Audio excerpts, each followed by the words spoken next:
Hey, what's up? This is Gary Owen. This is day 61. Holy sh**. Now, I told you I wanted to tell some military stories. So I've been watching a lot of these videos now on YouTube. I'm sorry. This is day 61 of the lockdown never ending story. I don't know why I just did my head like that. That was weird. But I was thinking about some of my old military stories. I got like comedy stories. I'm doing my podcast now, so I'm talking with a lot of people in entertainment. But I think this is one of the funniest. This was one of the wildest military stories. I don't know if I've ever heard or you've ever heard that isn't war related. So my job was what you call master at arms in the Navy, which is a cop.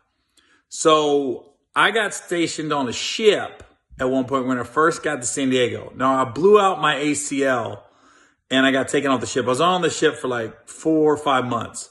But I was working nights. I always enjoyed working nights because there's not as many eyeballs on you. And nights means 6 p.m. to 6 a.m. is when I worked on the ship. So one night, I'm by myself. I'm just going through the ship. And when you get out on the flight deck, when you get outside, it's pitch black. You can't see nothing. You don't realize how dark the middle of the ocean is. So we were on one of them trips where we were out at sea for like a month straight. And it was like 3 days before we pulled back into port. So we had been out for a while. And there was guys and girls on this ship. It used to be only guys. Only girls were allowed on non-combat ships. This was a non-combat ship, so women was allowed on it. So it basically was a floating high school, but everybody was in their 20s and 30s. So I'm going through the ship, searching, and it just seemed like it was a little too quiet on the ship. All of a sudden, I look through this little peephole. Like, for some reason, Navy ships, a lot of the walls had little holes in them. And maybe somebody that's been in the Navy could tell me why, but there's these little holes in the wall. I'm sure it's because the ship bends and everything else. It's something to do with the metal in the ship. I don't know how to do that. But I look through one of these little holes, and I see this guy in his coveralls. So coveralls is just something you zip all the way down and zip all the way up. And I look, and he's sitting there, and I can't tell what he's doing. I'm like, what's he doing? He's just standing there. All of a sudden, I see this girl's hand reach around the backside of his coveralls. The girl was blowing him, is what was going on. And I'm going, oh, shit. Now, I'm a master at arms. I'm a cop. So I got a key to every room on the ship outside the captain and stuff like that. So I open this door now to go into this thing called the rigger's loft. And when I go in, it's a full-blown orgy. It's not people sleeping together, but it was like 4 different couples messing around in the rigger's loft. The guy was over here, guy and girl's over here, guy and girl. 4 different couples were sitting there, all going to town. They were at various stages of sexual activity. Some was in the foreplay stage, some was in the full-on, in the middle of it, and some looked like they was about to finish up. And so now here I am.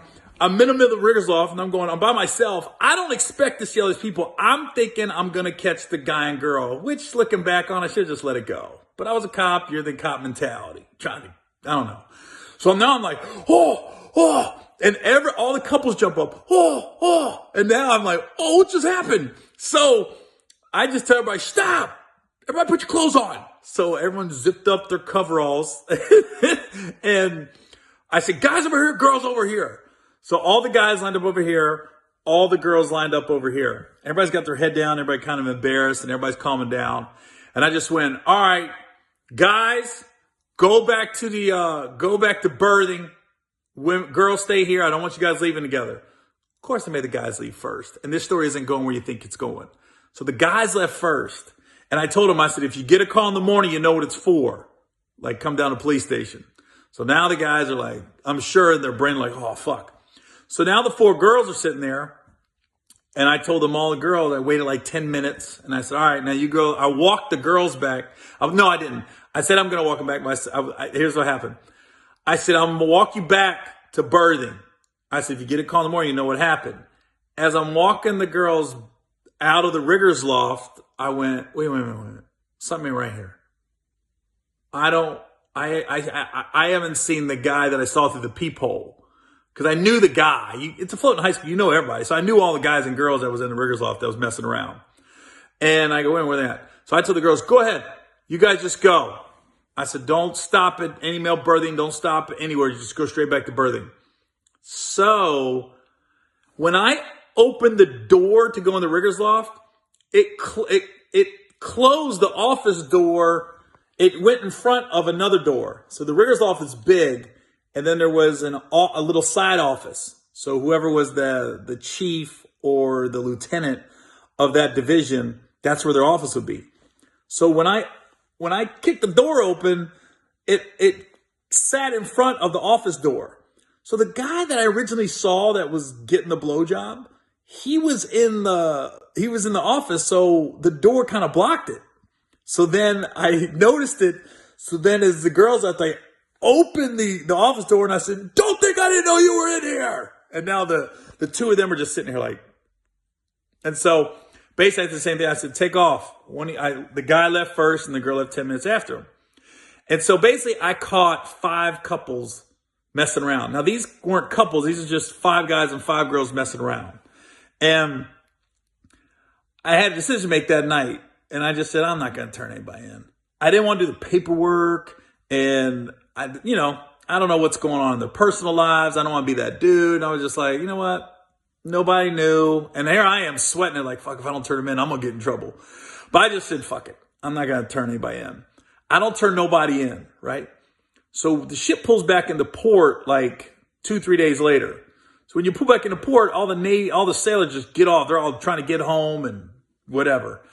So I'm walking back to my car on the pier. And one of the girls that I had not busted from 3 nights before came up. And she was like, you a cool dude, Owen.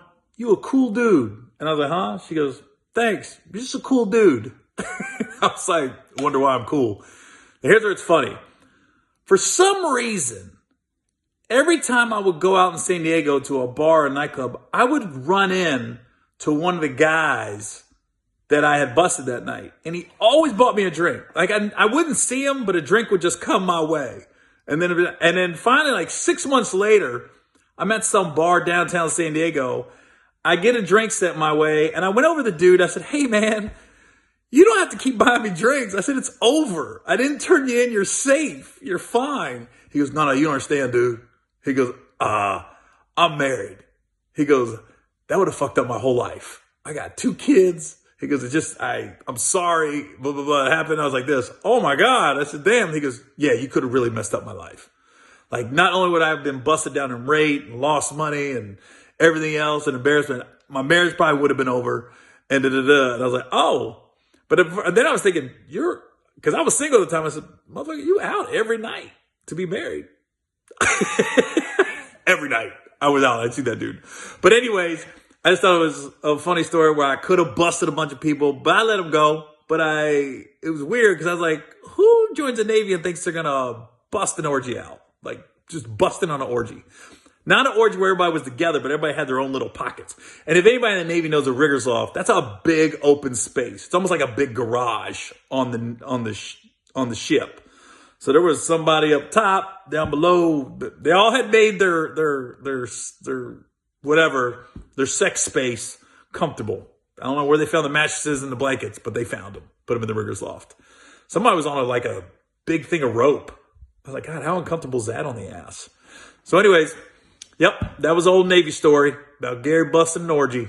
And let everybody go because I didn't want to do the paperwork. And I felt good about myself because then everybody looked at me like I was a cool-ass cop on the ship. Every time I see any of those 10 people, they'd be like, what's up, Owen? What's up? It's like I had a little secret on them. Like, yep. I know. I saw that tattoo on your titty. I did. I saw it. Not a very good one, but I saw it.